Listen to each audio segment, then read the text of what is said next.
But now we've got to look at the SEP, and there could potentially be some concerns coming from it. So let's pull up the SEP. While I pull up the SEP, thank you so much, Corey, for shouting out. Your daily content helped me land a sales and trading analyst position for Wells Fargo as a sophomore here since March of 2020. Wow, that's really impressive. Thank you so much, and congratulations to you. And remember, hey, you can always join those courses linked down below if anybody else is interested in even more deep dive perspectives. But let's go ahead and jump into this summary of economic projections. And let's see what we have here.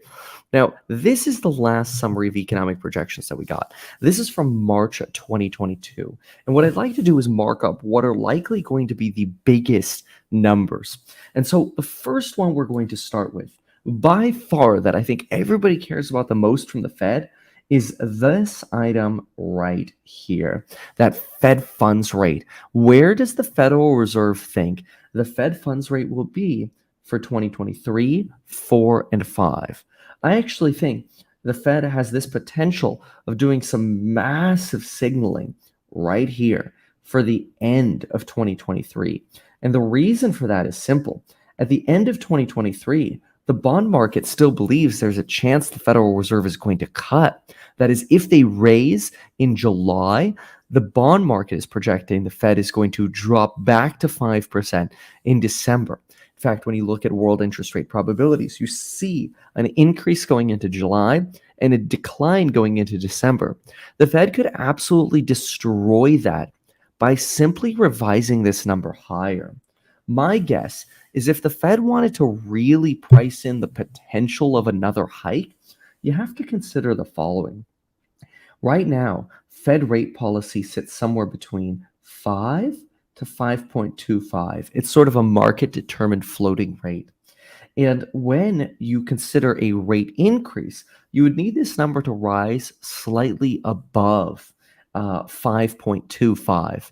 My guess is that this number, and even though it's just sort of an average or a median, it's supposed to be a middle indicator of what the Fed is thinking, I kind of think they somewhat collude on these numbers a little bit. No guarantees. Jerome Powell says they don't, but then again, I don't necessarily believe that, but that's okay. It's okay to not believe them for a moment. But anyway, so if we consider this, what do we end up having as a Fed potential? Well, I think the Fed ends up saying 5.3 as a reality here. Now, what's neat about that is you're actually 10 basis points above the low end right now, but how many basis points are you actually above if you go to 5.3?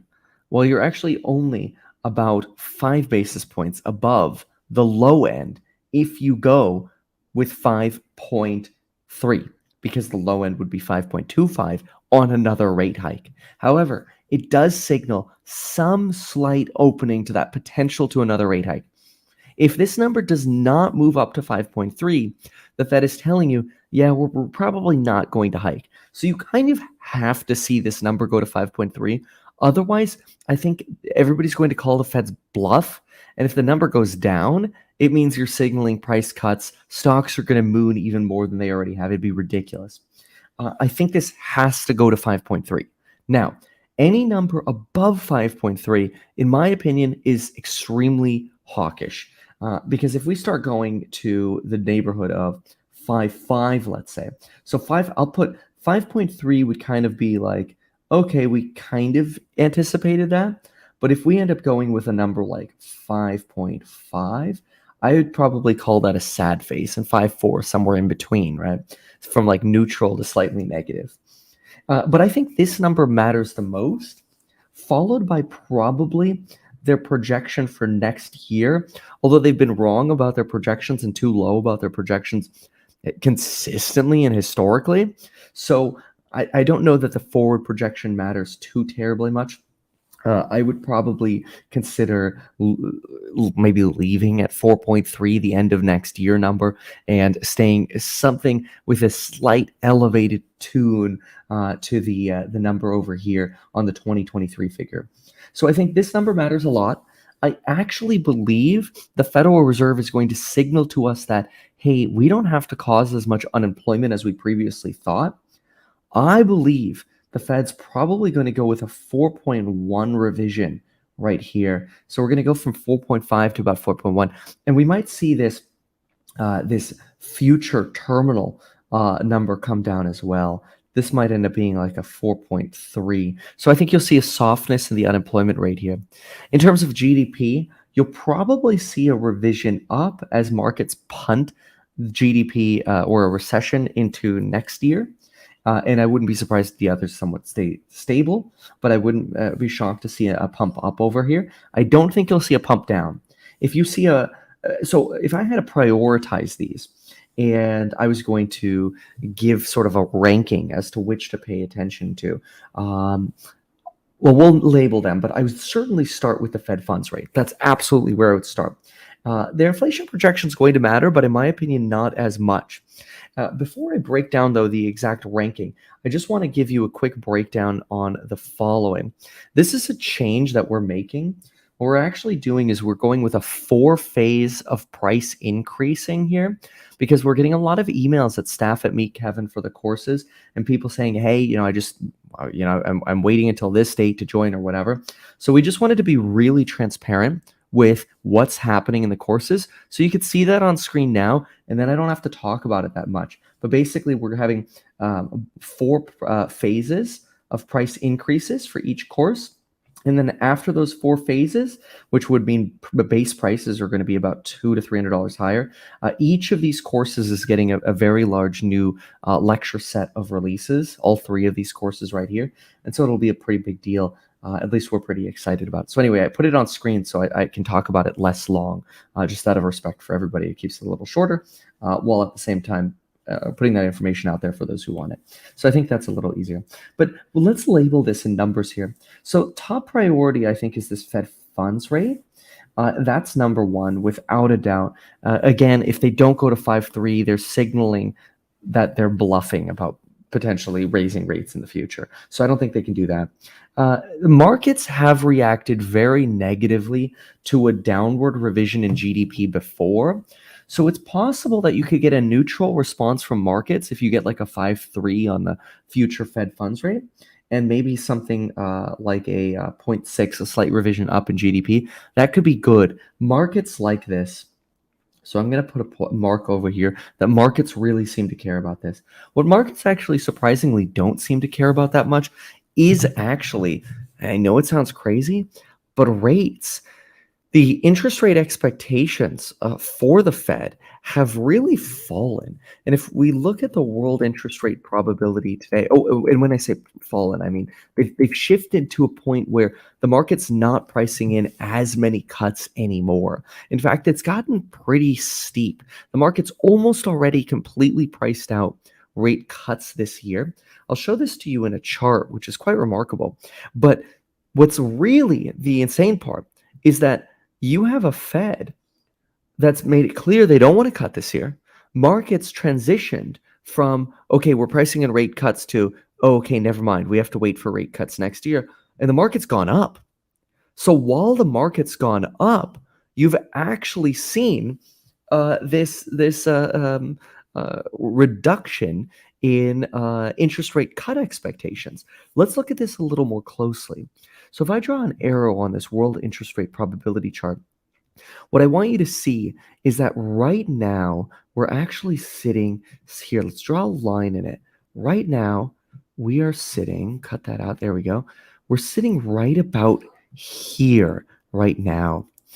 And you could see that markets are really pricing in this extra hike over here somewhere between July and September now.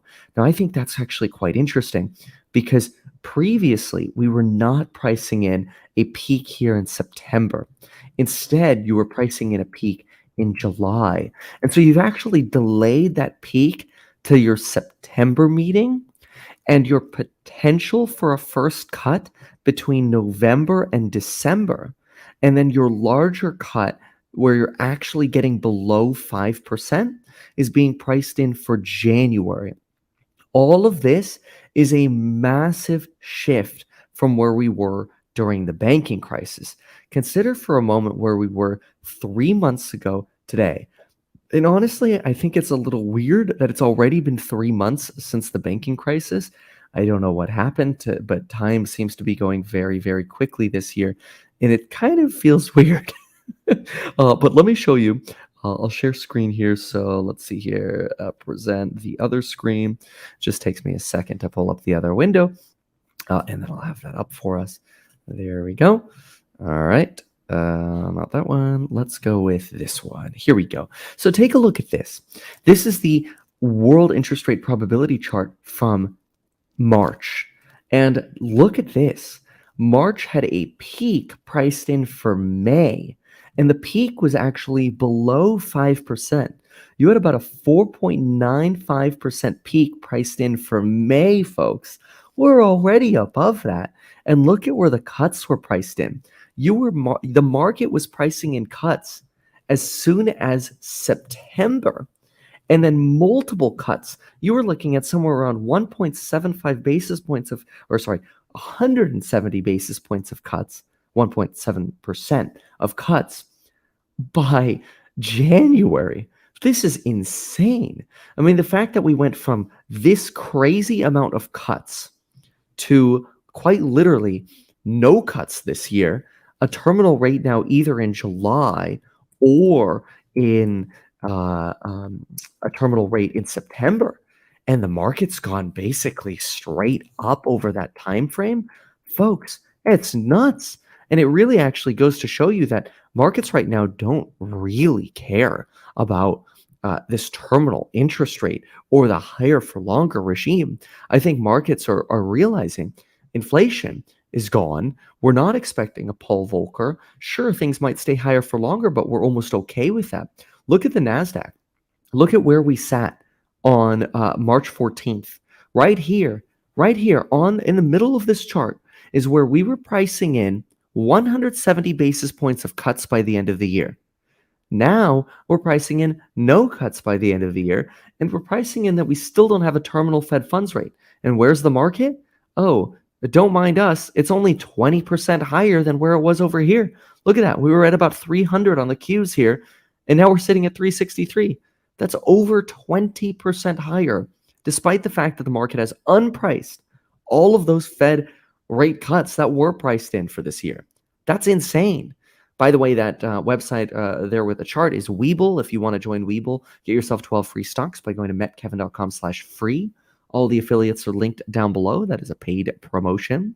I can also throw up this little paid promotion banner here thanks to using StreamYard. StreamYard's pretty awesome. You can throw up a bunch of banners. Look at that. There's my StreamYard pitch. I have a banner for it. meetkevin.com/StreamYard to learn how to do that. Okay, so continuing with this chart here, this summary of economic projections. A lot of people refer to the dot plot, and the dot plot is actually something that you could see here. What I like to do, although it's somewhat difficult to get appropriate because you're taking into account 16 to 18 different people's perspectives. But what I like to do is somewhat predict where I think most of the dots are going to go for this particular meeting. And so what I'm going to do is I'm going to look for the 5.3 number, which is going to actually sit about where those three dots are, 5.3, 5.35 even. But unfortunately, 5.35 will round to 5.34. But anyway, I would expect you're going to see a shift up of the majority of these dots to right here. That would be my guess, is that most of the Fed participants will price in about maybe that one more rate hike. They can always adjust down. But remember, this is a signaling tool. They are not committing to what is on this chart. It is solely a signaling tool. And if they want to prevent inflation expectations from running away, they probably want to signal either being roughly here with the majority of these dots, or they'll want to bulk up a little bit here to maybe even signal one or two more hikes. Something like this is what I would expect for the dot plot. I do not think we'll see anyone down here. And even though there's the chance that you're going to have somebody super high up here, I wouldn't be surprised if you eliminate this top edge. So I think you'll eliminate the edges and you'll get some concentration amongst that 5.25 to 5.4 level. That would be consistent, in my opinion, with really signaling, hey, we're not necessarily done. Now, don't get me wrong. I think the Federal Reserve is going to be done. And that's mostly because of history and weak CPI. So weak inflation, weak wage inflation, those three things. Weak inflation, core inflation coming down, super core plummeting, super core way down. I mean, you're the, you know, under 3% range annualized. It's fantastic. So super core is way down. Wage pressures are evaporating by the month. I mean, it's incredible how wage pressures are falling. And then, of course, you have history that says the Fed should not stop, start, stop, start. So all of those three aspects, those three things we just talked about, or you really consider them, and then pay attention to them, right? Wages, CPI, super core, pretty important, and then obviously. Oh, what was the third one I just mentioned? I don't know why it escaped me. But anyway, the three things that we just mentioned: wages, CPI, supercore. It wasn't inflation expectations. We already went through that. I can't remember what. Somebody write in the comments, please, what the third one was. But I just wanted to outline them. I need more coffee, is what it is. But anyway, history, of course. That's so stupid. The historical aspect. Thank you. So history. All of these three things right here are really going to destroy the ability for the Fed to actually raise. So here's what I really want you to take away from this segment. What I want you to take away from this segment is this word that everybody loves on YouTube. And I actually think the Fed is going to pull this off on us. I could be wrong. And it depends what the next CPI is going to do. But you ready for this? I think the Fed's going to pull off a clickbait over here. I think the Fed is going to try to signal clickbait in saying we're going to be more aggressive. So they're going to signal clickbait. But these three things are going to eliminate that possibility of actually happening. And they'll end up staying paused again for July. And what we'll do is we'll just keep kicking the can down the road of these expectations of what the Fed is going to do. That's my thesis, and I'm sticking to it. Unless, of course, the data changes, then we'll flip-flop. But right now, the data does not say that another hike is necessary. My take. Now, we'll see. But again, take a look at those courses on building your wealth, link down below. Get lifetime access to them. Remember, we've got 4 phases of price increases. The first price increase is happening on the 16th, which is just in 2 days. So if you want to lock in the best price before we get through 4 phases of price increases before this massive lecture drop coming up, you'll want to join before the 16th. Remember, you could always email us for bundle code or questions at staff@meetkevin.com. We'll be more than happy to take care of you. But otherwise, that gives you my thesis on what's going on with the Fed over here. And we'll see what happens today. But we'll be comparing this to what we actually get from the Federal Reserve today.